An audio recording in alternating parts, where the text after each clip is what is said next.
The mountain fortress of Frostclaw stood like a crowned beast against the northern sky, its towers carved from living stone and ancient ice that never melted. Here, where the wind spoke in wolf song and the stars burned cold as prophecy, the Silverclaw pack had ruled for 3,000 years. 19-year-old Isla scrubbed the great hall's flagstones on her hands and knees, her fingers red and raw from the freezing water. Strands of dark copper hair escaped her worn headscarf, clinging to her pale cheeks. She'd been a servant in the fortress for as long as she could remember, an orphan child taken in by the pack's mercy, assigned to the kitchens when she was barely tall enough to reach the tables. She belonged to no bloodline, bore no wolf's mark, was nothing but human hands serving immortal appetites. "Move faster, girl!" Mistress Hilda's sharp voice cracked through the hall like a whip. "The king returns within the hour, and this floor still shows yesterday's mud." Isla bit her tongue and scrubbed harder, though her arms trembled with exhaustion. She'd been working since before dawn, 16 hours without rest, the usual rhythm of her invisible life. Through the hall's massive windows, she glimpsed the training grounds where the pack's warriors moved like liquid shadows, their movements too fast for human eyes to follow completely. Among them, the elite guard prepared formations for the king's return from the southern territories. King Ronan Silverclaw, the Wolf King, the Untamed. Even his name made the servants whisper and lower their eyes. Isla had seen him only from a distance in her years at the fortress, a tall figure crowned in moonlight and menace, with eyes like molten silver, and a presence that made the very stones seem to bow. He was said to be ancient beyond reckoning, powerful beyond measure, and cold as the mountains themselves. The horn call split the afternoon, 3 long notes that made Isla's heart jump against her ribs. "He's here!" someone shouted. The great doors burst open, and the king's procession swept in like a winter storm made flesh. Isla pressed herself against the wall, making herself small as she'd been taught, her eyes fixed firmly on the floor. But she could feel him, a pressure in the air, a heat that had nothing to do with fire, and everything to do with raw, concentrated power. Boots struck stone. Voices rose in greeting. The smell of frost and pine, and something wild flooded the space. "Your Majesty, the northern border holds secure. The trade negotiations with the mountain clans proceed as planned. The southern territories have sworn renewed fealty." The voices of advisors and commanders washed over Isla like distant thunder. She kept scrubbing, kept her head down, willing herself to be invisible. Then, silence. A silence so complete it felt like the world had stopped breathing. "You." The voice was deep, resonant, touched with something between curiosity and command. Girl against the wall. Ice flooded Isla's veins. Surely he couldn't mean her. Surely, "I said you. Look at me." Her hand stilled on the wet stone. Slowly, slowly she lifted her head and met the eyes of the Wolf King. They were silver, true silver, not gray, not pale blue, but the color of moonlight on water, of starfire frozen in crystal. They seemed to look not at her but through her, into her, seeing things she didn't know existed. He was younger than she'd imagined, or perhaps ageless in the way immortals were, with features carved from some divine hand's most careful work. Dark hair fell past his shoulders, bound back with leather and silver. Tall, broad-shouldered, with the lethal grace of a predator wearing human skin. "What is your name?" he asked. Her mouth had gone desert dry. Isla, Your Majesty. Isla." He said it like he was tasting the syllables, testing their weight. "How long have you served in my house?" 14 years, Your Majesty. Since I was 5. Something flickered across those impossible eyes. Surprise, perhaps, or recognition of something he hadn't expected to find. 14 years, and I've never seen you before. It wasn't quite a question, but it demanded an answer anyway. "I am only a servant, Your Majesty. We are meant to remain unseen." Unseen. He took a step closer, and the air itself seemed to thicken with his presence. "Tell me, Isla, who has been unseen for 14 years, do you know anything of weapons?"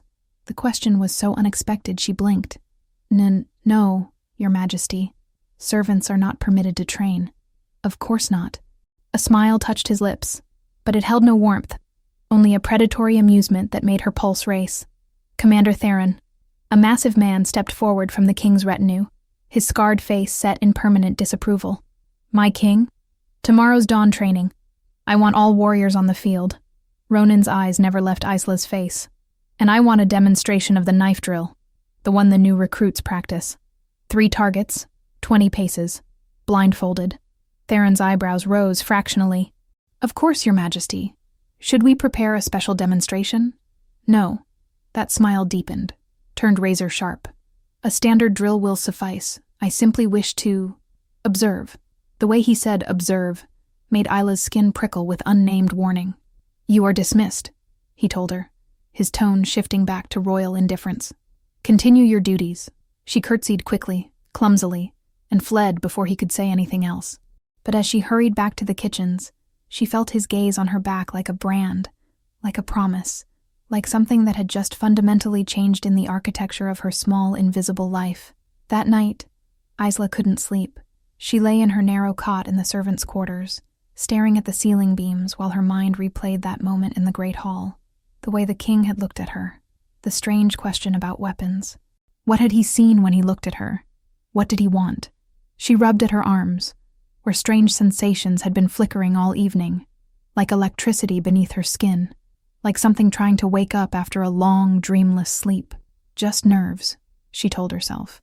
Just fear of royal attention. But deep inside, in a place she'd learned to ignore long ago, something whispered differently. Something whispered, finally. Dawn broke cold and clear over Frostclaw, painting the training grounds in shades of silver and frost. Isla had barely slept, and now she moved through her morning duties in a fog of exhaustion and anxiety. But when Mistress Hilda summoned her to the main hall, her heart nearly stopped. "The king has requested your presence at the training grounds," the old woman said, her expression caught between confusion and suspicion. "I don't know what you've done to draw his attention, girl, but you'd best not shame this household." Isla's hands shook as she removed her apron and smoothed down her plain gray dress. "I don't understand. Why would he? The king's reasons are not ours to question. Go. Now."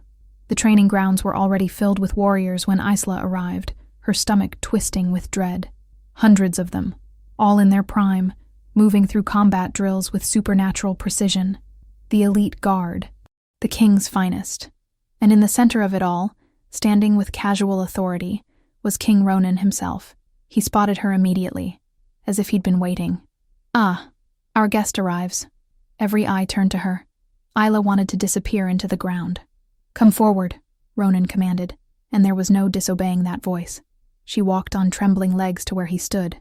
Up close, in the morning light, he was even more devastating. Power and beauty combined in proportions that shouldn't exist in a single being. "Commander Theron," Ronan said, without looking away from Isla, "demonstrate the standard knife drill for our human servant." Theron stepped forward, his face carefully neutral.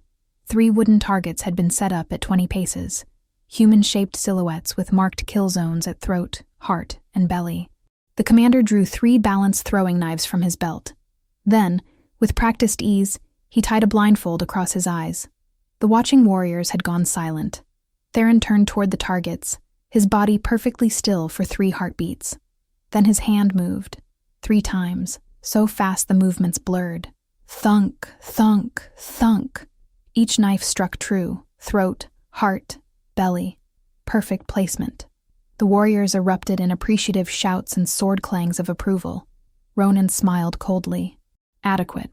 Commander, how long did it take you to master this drill?" 2 years of daily practice, Your Majesty." 2 years. Ronan finally turned to Isla, and something in his expression made her breath catch.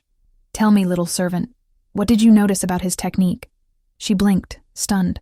I don't know anything about—" "Don't think," he interrupted softly. "Just answer. What did you notice?" The words came unbidden, surprising her as much as anyone. His left shoulder dropped half an inch before the first throw. His weight shifted forward before each release. His breathing pattern changed in the 3rd heartbeat. Dead silence. Theron had removed his blindfold and was staring at her with naked shock. "Impossible," someone muttered. "No human eye could track those movements." "Could you do it?" Ronan asked her, his voice velvet soft and absolutely implacable. "If I gave you the knives, could you hit those targets?" "No," Isla said immediately. "I've never thrown a knife in my life, Your Majesty. I wouldn't know." "Try." He stepped closer, crowding her space until she had to tilt her head back to hold his gaze. Humor me. Just try. Before she could process what was happening, he'd pressed 3 knives into her hands. They felt strange, foreign, yet somehow right, like puzzle pieces clicking into place. Your Majesty, this is absurd, Theron began. Silence. Ronan's tone brooked no argument. Then softer to Isla. Turn toward the targets. Close your eyes. I can't. You can. His hand touched her shoulder, and a shock of something electric raced down her spine. Trust yourself. Trust what you feel. The rest is just letting it happen. Isla turned toward the targets, her heart hammering so hard she thought it might break through her ribs. This was insane. She was a kitchen servant. She couldn't. Close your eyes, something whispered in her mind. Feel them. And she did close her eyes, though every rational thought screamed against it. In the darkness behind her lids, the world changed. She could feel them. The targets, the warriors watching, the very air between her and those wooden silhouettes. Could sense the distance, the angle, the precise trajectory needed. Her arm moved without conscious thought. The first knife left her hand. Thunk. Gasps rippled through the watching crowd. The second throw. Her body knew the motion, knew the weight, knew exactly how to release. Thunk. Someone swore. A raw, shocked sound. The third knife. Time seemed to slow, to stretch, and she felt rather than saw the path it needed to take. Thunk. Isla opened her eyes. All 3 knives stood embedded in their targets. Throat, heart, belly. Perfect placement. Perfect killing strikes. The training ground had gone absolutely silent. Great Mother, Theron breathed. She hit them all. Another voice finished. Without looking, without training, Isla's hands were shaking. She stared at the knives she'd thrown, at the impossible evidence of what she'd just done. I don't understand, she whispered. Ronan's laugh was low and rich with something that might have been triumph. Don't you? He turned to address the assembled warriors, his voice carrying across the field. Does anyone here know the old laws? The ancient marks? An elderly wolf shifter stepped forward, his gray beard braided with silver beads. The Fenrir binding, Your Majesty? The bloodline seals? Indeed. Ronan moved behind Isla, his presence at her back like a flame. Tell them, Elder Bjorn. What happens when a true-blooded alpha wolf has their power bound at birth, sealed away by blood magic? The old wolf's eyes widened with dawning horror. Their abilities remain dormant until... He looked at Isla with something approaching reverence. Until awakened by their destined mate. The world tilted. No, Isla said, though her voice sounded distant, wrong. I'm human. I'm nobody. You are not human. Ronan's voice was gentle now, almost kind. You never were. Isla, look at me. She turned, and his eyes captured hers, held them with the weight of absolute truth. You are alpha-born. Wolf blood. Someone bound your power when you were an infant, hid you among humans, tried to erase what you are. His hand came up to brush against her cheek, and power crackled where they touched. But you cannot hide from your own nature forever. You cannot hide from your mate. Mate. The word came out strangled. The bond recognized itself the moment I walked into that hall yesterday, the moment I truly saw you. His smile was fierce now, possessive. You are mine, Isla. You have been mine since before you drew breath, and I am yours. Destined, fated, bound by laws older than these mountains. This is insane. This is truth. He caught her hand, pressed it flat against his chest where his heart beat strong and steady. Feel it. Feel what we are to each other. And God's help her. She could feel it. A pull like gravity, like recognition, like coming home to a place she'd never known she'd left. Who bound me? She asked, her voice breaking. Who would do this? Ronan's expression went cold as winter death. That is what we will discover. But first, he addressed the stunned crowd. The truth cannot remain hidden. Isla is alpha-born. She is my fated mate, and anyone who threatens her threatens the throne itself. The weight of those words settled over the training ground like fresh snow. From this moment, Ronan continued, she is under my direct protection. She will be trained, educated, and prepared for the role destiny has assigned her. His eyes found hers again. Welcome to your true life, my Isla. Welcome home. Isla stood frozen, knives still in her trembling hands, while her entire world crumbled and rebuilt itself around a single impossible truth. She was not a servant. She was a wolf, and the king claimed her as his mate. They gave her a room in the eastern tower. Not the royal quarters, not yet, but far from the servants' cramped spaces she'd known all her life. Windows overlooked the mountain valleys. Firs covered the stone floors. A fire burned warm and bright in the hearth. Isla sat on the edge of the massive bed, still wearing her servant's dress, and tried to remember how to breathe. "You should eat something," said a voice from the doorway. She looked up to find a woman watching her, tall, elegant, with silver blonde hair and eyes the color of winter storms. She wore the fine leathers of the king's inner court, and power radiated from her like heat from coals. "I'm Sigrid," the woman said, stepping inside and setting down a tray laden with food. "The king's cousin, and currently his most trusted advisor." She smiled, but it held an edge, though I suspect that position may shift in the coming days. "I don't want anyone's position," Isla said quietly. "I don't want any of this. Fortunately, fate doesn't care what we want." Sigrid poured wine into 2 cups and handed one to Isla. "Drink. It will help with the shock." Isla took the cup, but didn't drink. "How long have you known?" "About me?" "I didn't know." Sigrid settled into a chair by the fire, her movements graceful as water. "None of us did. The binding on you was masterful. Ancient work. Whoever did it understood blood magic at a level we haven't seen in centuries. Why would someone do that? Hide what I was? Protection, perhaps. Or imprisonment." Sigrid's eyes were sharp, assessing. "The power you possess, true alpha blood, fated to the Silverclaw King, that makes you many things. Valuable. Dangerous. A threat to anyone who wants the throne." A cold weight settled in Isla's stomach. "Someone wanted me dead. Or wanted you controlled. Neutralized. A weapon rendered harmless." Sigrid leaned forward. "But here's what matters now. You're awake. The binding is cracking. And every wolf in 100 miles can feel the shift in power dynamics. I still don't understand how it broke. How did the mate bond?" Sigrid's smile turned knowing. When true mates recognize each other, their powers resonate. His proximity, his attention, his acknowledgement of what you are. It all works to shatter bindings. You were hidden in plain sight for 19 years. Then he walked into that hall and saw you, and the spell began to unravel. Isla set down the cup with shaking hands. "I don't know how to be what he says I am. I don't know how to be a wolf. No one expects you to know. That's what training is for." Sigrid stood, moving to the window. "Ronan has already arranged for teachers, combat instructors, history scholars, court advisors. You'll learn everything you need to become his mate?" Isla finished bitterly. "A wolf who knows her own strength," Sigrid corrected. "What happens between you and the king is your business. But the pack needs you trained. We need you ready." "Ready for what?" Sigrid turned from the window, and her expression was grave. "For whoever comes looking for the weapon they tried to bury 19 years ago. For the moment they realize their mistake. For the war that may come when they discover you're not only alive, but claimed by the most powerful wolf in the northern territories." Later that night, after Sigrid left, and the castle had fallen into its ancient rhythms of silence and shadow, Isla stood before the mirror in her new room. She'd stripped off the servant's dress, and now wore the simple shift they'd provided. Soft fabric, fine stitching, worlds away from the rough homespun she'd known before. But it was her face that transfixed her. The same features she'd seen every day for 19 years, but now she looked for differences. Signs of the wolf they said she was. Evidence of power.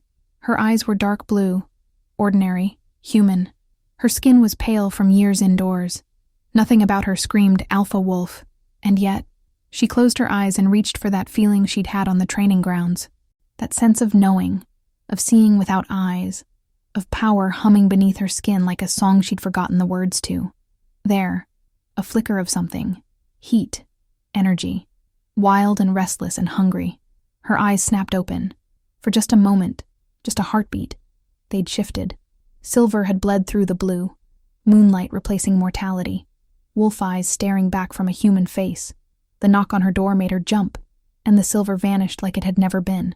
"Come in," she called, expecting Sigrid or perhaps a servant with more supplies. Instead, King Ronan Silverclaw entered her room. He'd changed from his formal court attire into simpler clothes, dark pants, a loose shirt that showed the hollow of his throat. His hair hung unbound past his shoulders, and without the crown and ceremony, he looked younger, more dangerous, more real. "Your Majesty," Isla said, dropping into a curtsy. "Stop." The word was soft, but absolute. No more bowing. No more formality when we're alone. He moved closer, and she caught that scent again. Pine and frost, and something essentially him. "My name is Ronan. Use it. I can't just—" "You can. You will." He stopped an arm's length away, studying her with those impossible eyes. "We need to talk, Isla. Truly talk. About what you felt today. What you're feeling now." She wrapped her arms around herself. "I don't know what I'm feeling. Everything is too much. Too fast. I know." Surprising gentleness in his voice. "And I'm sorry. I should have been more careful, more gradual. But the moment I saw you, the bond roared to life, and He ran a hand through his hair, a surprisingly human gesture of frustration. "I handled it poorly. Forgive me." The apology stunned her into silence. "I need you to understand something," Ronan continued. "The mate bond. It's not a spell, not a curse. It's recognition of two souls that fit together perfectly. But that doesn't erase your choice. It doesn't mean you have to—" He paused, seemed to struggle for words. "I won't force anything, won't demand anything. You have my protection, my resources, my support, always. But what happens between us personally, that's yours to decide." Isla found her voice. "You announced to your entire guard that I'm your mate. I announce that you're under my protection, that you're alpha-born and deserving of respect." His eyes held hers. "The rest, the personal bond, that's between you and me. Not court politics, not pact dynamics, just us." "Why?" The question burst out of her. "Why do you even care? You're a king. I'm nobody. I was scrubbing floors yesterday." "You were never nobody." He moved closer, reached out slowly, giving her time to pull away, and cupped her face in both hands. "You are brilliant and brave and powerful. You survived 19 years with your soul bound, your power chained, and you never broke, never lost yourself." His thumb brushed across her cheekbone. "I didn't claim you because of some destined bond. I claimed you because the moment I looked at you, I knew. Here was someone who would shake the foundations of my world. Someone who already shook me." His touch sent electricity racing through her veins, made that wild, restless thing inside her purr and stretch and wake. "I'm scared," she whispered. "Good. So am I." His smile was crooked, almost boyish. "Power like ours together. It's terrifying, world-changing, and there will be people who fear that change enough to kill for it. Then maybe we shouldn't—" Too late. His forehead rested against hers, and she could feel his breath on her lips. "We already are. The bond is waking. Your power is rising. We can't stop what's coming, Isla. We can only face it together." And standing there, cradled in the hands of the Wolf King, feeling the truth of the bond thrumming between them like a second heartbeat, Isla finally let herself believe it. She wasn't just a servant awakening. She was a wolf coming home. Training began at dawn. Isla met her first instructor in the courtyard as frost still painted the stones silver. A grizzled wolf named Fenris, with a scar bisecting his left eye and patience that seemed limitless. "Combat first," he announced. "Your wolf instincts will guide you, but instinct without discipline gets you killed. We start with the basics."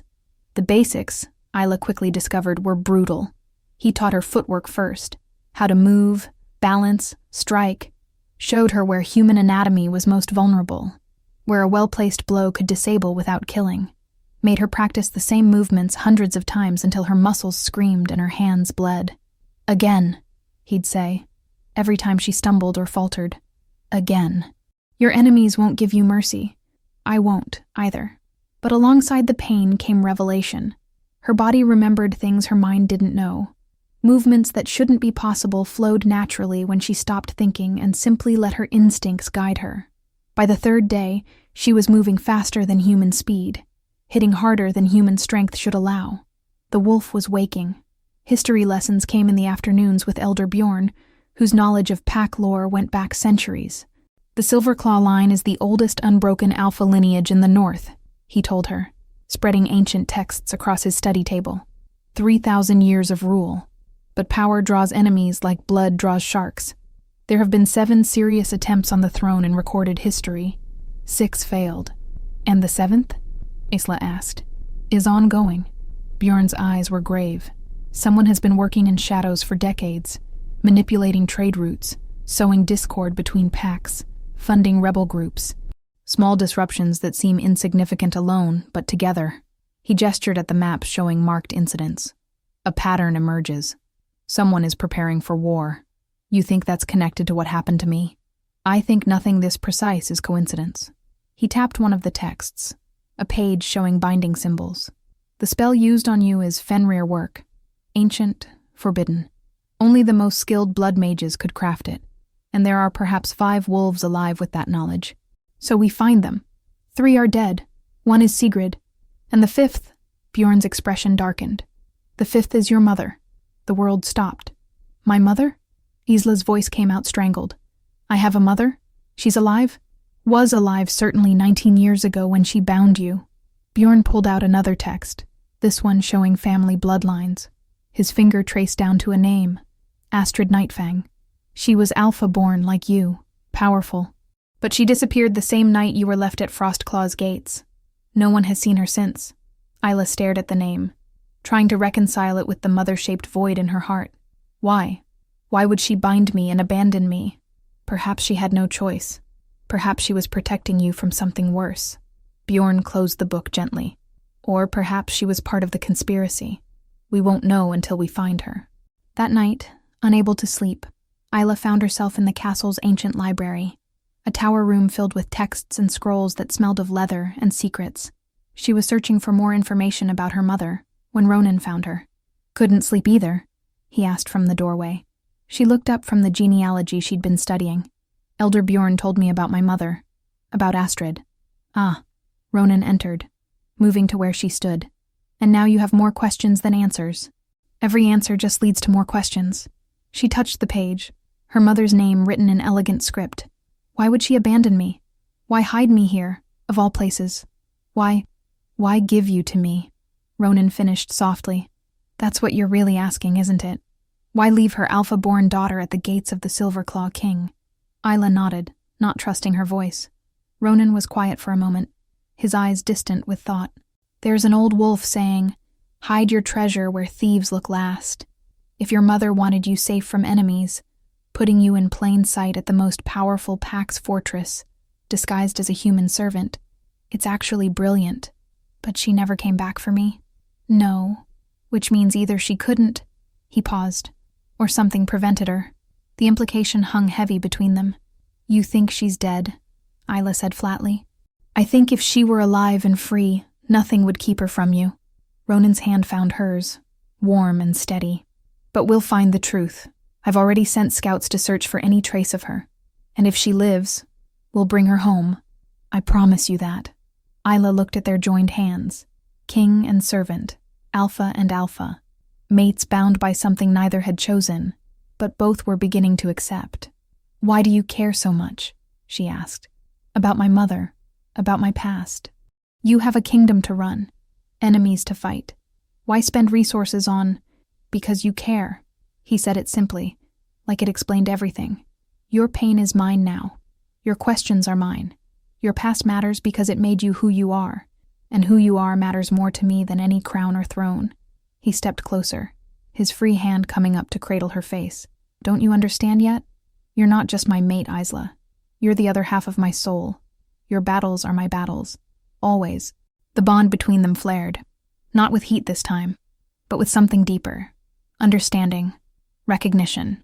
A knowing that went beyond words or reason. I'm starting to feel it too, she admitted quietly. The bond. The connection. When you're near, everything feels... right. Settled. Like pieces falling into place. Good. His thumb traced her lower lip, and her breath caught. Because I've been feeling it since the moment I saw you. This pull. This need. This absolute certainty that you and I are meant to stand together against whatever comes. Ronan... He silenced her with a kiss. Not claiming or demanding, but asking. A question pressed against her lips. A promise offered with infinite patience. And God's help her, she answered. Her hands came up to tangle in his hair as his arms wrapped around her waist, pulling her flush against him. The bond sang between them, power meeting power, wolf recognizing wolf. She could feel his heart racing against hers, could taste the wild, untamed magic that made him king of these mountains. When they finally broke apart, both breathing hard, his eyes had gone full wolf, silver and feral and burning with barely restrained intensity. "We should stop," he said roughly. "You're not ready for—" "I'm ready for this." She pulled him back down, kissing him with a boldness that surprised them both. "I'm ready for you." What followed was a claiming of a different kind, not of ownership, but of recognition. They came together in that ancient library like forces of nature meeting, all heat and hunger, and the bone-deep rightness of two souls, finally finding home. And later, wrapped in his arms as moonlight painted patterns across their skin, Isla felt the last walls around her heart crack and fall. She was no longer the invisible servant. She was Isla Nightfang, alpha wolf, fated mate to the king, and she was finally, truly awake. 3 weeks passed in a blur of training, learning, and transformation. Isla's wolf awakened more each day. She could shift now, though the process still hurt, still felt like being unmade and remade in fire and fury. Her wolf form was smaller than the ancient alphas, but sleek and fast, with fur the color of storm clouds and eyes that glowed silver in moonlight. Fenris declared her a natural fighter. Elder Bjorn claimed she absorbed history faster than any student he'd taught in 50 years. Sigrid admitted grudgingly that she might actually make a decent queen someday. And Ronan was patient and possessive by turns, giving her space to grow while making it absolutely clear to the entire pack that she was his. They trained together in the mornings, discussed strategy in the afternoons, and fell into each other's arms each night with a hunger that never quite abated. The bond had settled into something constant, a golden thread connecting heart to heart, making them aware of each other even across distances. But underneath the progress and the growing love, danger lurked.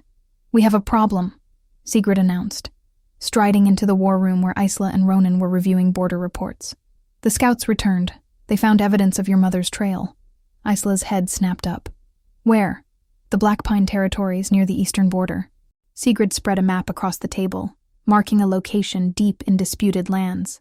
"There's an abandoned stronghold there. Old Nightfang territory from before the Pack Wars.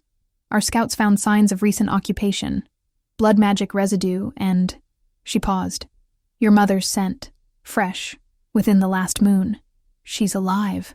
Isla's heart soared and plummeted simultaneously. "She's alive, and she's been that close this whole time. Or someone wants us to think she is," Ronan interjected, his expression dark with suspicion. "This could be a trap." "Of course it's a trap." Sigrid's smile was sharp. "The question is it worth the risk?" All eyes turned to Isla. She looked at the map, at that marked location in territory known for bandits and rebel wolves. Every instinct screamed danger. "But if there's even a chance she's there, I have to go." "Then we go together." Ronan's tone left no room for argument. "Full war party, heavy guard. We don't walk into this blind." "Agreed," Sigrid said. "I'll assemble the warriors. We leave at dawn." The Black Pine territories were everything the name suggested. Dense forests of ancient trees, shadows that moved with menace, and a stillness that felt wrong, like the land itself held its breath. They traveled in wolf form, 15 elite warriors surrounding Isla and Ronan as they ran through the wilderness. In wolf form, Isla felt more herself than she ever had as human. The wind in her fur, the earth beneath her paws, the pack moving around her like a single living organism. The stronghold appeared at dusk, a crumbling stone fortress half reclaimed by forest, with walls carved in ancient Nightfang symbols. "Careful," Ronan's voice echoed in her mind through the mate bond. Something's wrong here. She felt it too, a thickness in the air, like magic gone sour. Binding spells. Traps. This place reeked of dark work. They shifted to human form at the entrance, weapons drawn, moving in tight formation. The interior was a maze of collapsed halls and overgrown chambers. But in the center, in what had once been the Great Hall, they found what they were looking for. A woman sat on a broken throne, watching them with eyes that matched Isla's own. "Hello, daughter," Astrid Nightfang said calmly. "I've been waiting for you." Isla's breath caught. Her mother, older than in any imagined picture, with silver threading through dark hair, but unmistakably her mother. The same face structure, the same bearing. "Why?" The word ripped out of Isla. "Why did you leave me? Why did you bind me? Why?" "To save you." Astrid rose gracefully, her gaze flicking to Ronan. "Hello, Silverclaw King. Still playing at being untamed, I see." "Astrid." Ronan's voice was cold. "You have exactly one chance to explain yourself before I consider you an enemy." "I was never your enemy, Ronan. Nor am I now." She moved down from the throne, every step measured. "But there are enemies you haven't seen yet. Enemies who would have killed Isla the moment she was born if they'd known what she was." "What am I?" Isla demanded. "What am I besides Alpha-born?" Astrid's smile was sad. "You're not just Alpha-born, my daughter. You're the first true Fenrir in 500 years. A wolf with power to match the ancient ones.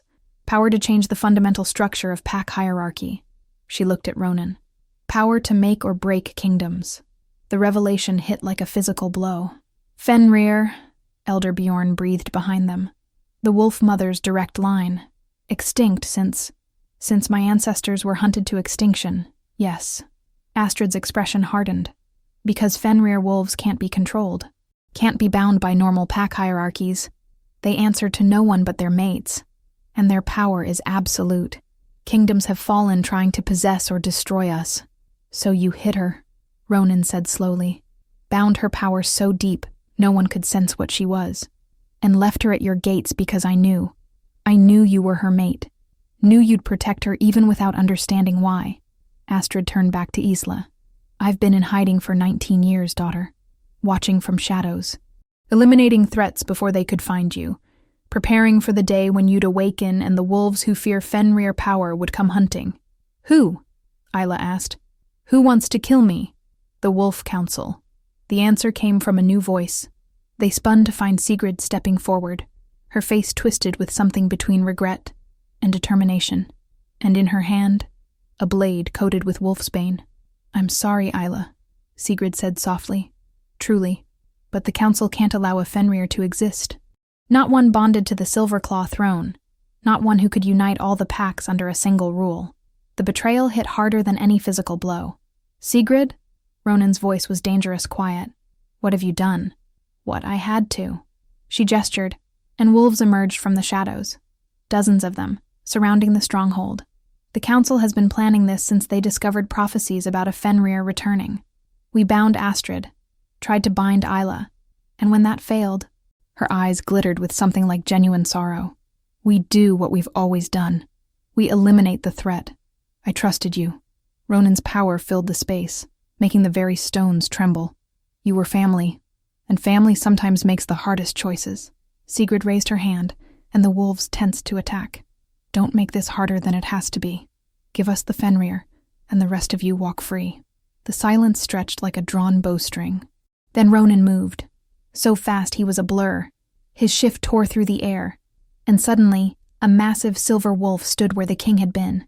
A wolf as large as a warhorse, with eyes blazing like captured moons, and power radiating in visible waves. "Run!" His voice echoed in Ila's mind through their bond. "Take your mother, and run. I'll hold them." No. Isla felt her own shift coming, felt the Fenrir power that had been sleeping her entire life suddenly roar awake. "We stand together. We fight together. Always." And as the enemy wolves charged, as Astrid threw up defensive shields, as Ronan's loyal warriors met the attack with feral fury, Isla felt the binding shatter completely. The Fenrir awakened, and the stronghold exploded with silver light. Power tore through Isla like wildfire through dry timber. She shifted, but not into the small storm-gray wolf she'd become accustomed to. This shift was transformation on a mythic scale. Bones lengthened, restructured. Fur erupted in waves of silver white that seemed to capture and radiate moonlight. When the change completed, she stood nearly as large as Ronan's wolf form, her eyes blazing with power that made the very air shimmer. The attacking wolves froze, their instincts screaming warnings older than memory. Fenrir. The word rippled through every wolf mind present. primal recognition of something beyond alpha, beyond king, beyond mortal wolf hierarchy. Isla felt the power coursing through her veins like liquid starfire. She could sense every wolf present, their hearts, their fears, their very souls laid bare before her consciousness. The Fenrir gift, absolute awareness of the pack mind, absolute command when she chose to use it. "Stop," she commanded, not with voice but with pure will. And they stopped. Every wolf, even Sigrid, though she fought it with gritted teeth and trembling muscles. The Fenrir command was older than pack law, deeper than loyalty, written into the very DNA of wolves everywhere. "This is impossible," Sigrid gasped, still in human form. You can't be." "I am." Isla's voice echoed in every mind present. "I am Fenrir. I am awakened. And I will not be hunted like some mindless threat." She shifted back to human, a process that was suddenly effortless, as natural as breathing, and stood naked and unashamed in the silver light radiating from her skin. "The Wolf Council fears what they don't understand," she said, her voice carrying power even without the Fenrir command. "They fear change. They fear a world where wolves unite under purpose instead of fracturing under tradition." Her eyes found Sigrid. "But I am not your enemy. I never was." Astrid moved to stand beside her daughter, pride and relief warring in her expression. The prophecies spoke of a Fenrir who would either unite or destroy the wolf nations. The council chose to believe the destruction narrative, because unity threatens their power, Ronan added, shifting back to human and moving to flank Isla's other side. His hand found hers, their bond blazing like a beacon. A united pack structure under Fenrir and Silverclaw rule would make their manipulations impossible. "The council has kept the packs divided for centuries," Elder Bjorn said, joining them, "fostered rivalries, maintained territorial disputes, all to preserve their own influence." Sigrid's laugh was bitter. "And you think you can change that? You think the old wolves will simply accept a Fenrir's authority because she glows prettily?" "No," Isla said quietly. "I think they'll accept it because I'll prove the prophecy wrong. I'll show them that unity doesn't mean destruction. It means survival." She reached through the Fenrir gift, touching the minds of the wolves surrounding them. She could feel their conflict, loyalty to the council warring with instinctive recognition of her authority, fear of change battling hope for something better. "I offer you a choice," she said, addressing them all. "Follow the council into endless cycles of division and manipulation, or join us in building something new, a wolf nation united not by force, but by common purpose. Protection of our territory, preservation of our culture, peace with humans where possible, strength when threatened." "Pretty words," Sigrid spat, "but the council has thousands of wolves, established power, ancient authority. The council has fear." Isla's eyes blazed. "And fear makes tyrants, not leaders." The standoff stretched like pulled silk. 1 breath, 2, 3.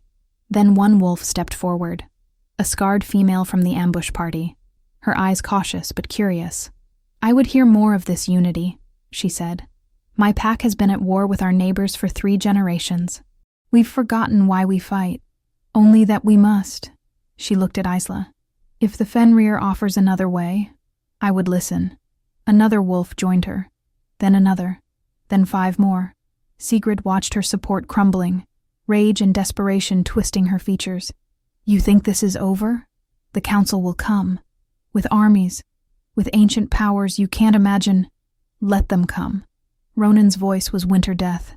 "They'll find the Silverclaw pack united with the Fenrir. And behind us, every wolf tired of the council's manipulation, every pack that wants peace more than endless conflict. You're declaring war on the council itself." "No." Isla stepped forward, her power swirling around her like visible light. "I'm offering them a choice, just like I offered you. Join the new order, or step aside. But the age of division is ending, one way or another." Sigrid stared at her for a long moment, then laughed, a sound devoid of humor. "You're either the bravest wolf I've ever met, or the most foolish. Possibly both." She shifted into wolf form, and her supporters who remained loyal did the same. "The council will send me your answer. And Isla, I genuinely hope you survive what's coming. Because if even half the old prophecies are true, you're going to burn the world down rebuilding it." Then they were gone, melting into the forest shadows like smoke. The wolves who'd stayed, nearly a dozen, shifted back to human form and knelt before Isla.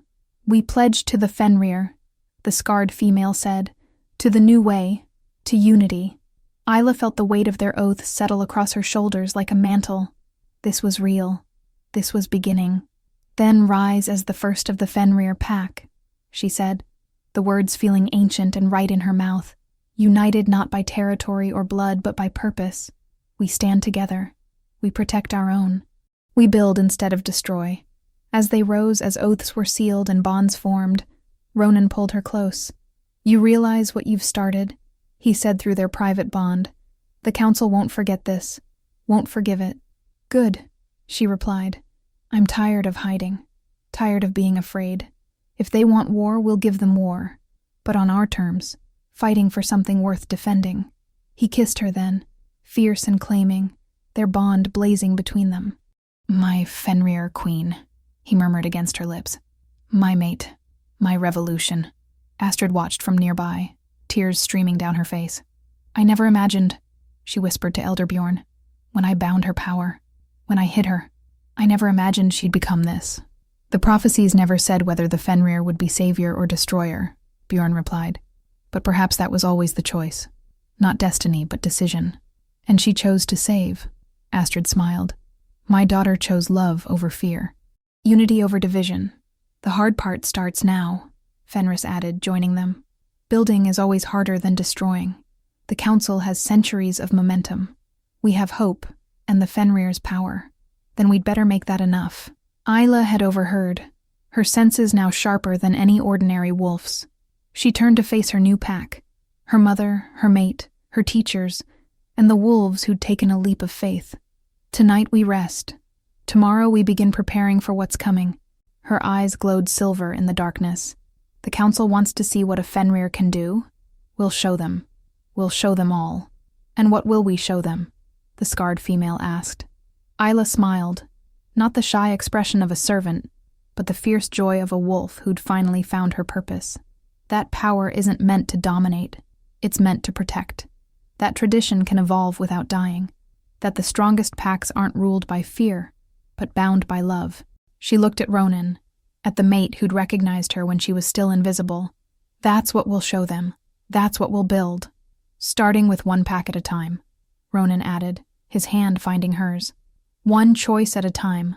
One wolf choosing hope over fear. Until the whole world changes," Astrid said softly, pride shining in her eyes. "Until the whole world changes," Isla agreed. And as dawn broke over the Black Pine territories, painting the sky in shades of silver and gold, the first true Fenrir in 500 years stood surrounded by those who'd chosen to follow her into the unknown. The age of the Wolf Council was ending. The age of unity was beginning. And Isla Nightfang, Fenrir, Alpha, mate to the Silverclaw King, stood at the center of it all, finally fully awake, finally fully herself, finally ready to face whatever came next. Together with her mate, her mother, and a growing pack of wolves who dared to believe in something better, she would reshape the wolf world, one choice at a time, one heart at a time, until the old powers fell, and something new and beautiful rose from the ashes. This was not an ending. This was only the beginning. If you felt the power of this legendary tale, help it reach others who need to believe in transformation and destiny. Hit that like button. Share your thoughts in the comments about which moment resonated with your soul, and subscribe to this channel for more epic stories where courage rewrites fate and love conquers ancient darkness. Your engagement brings these magical worlds to life. Let's build this community of dreamers together.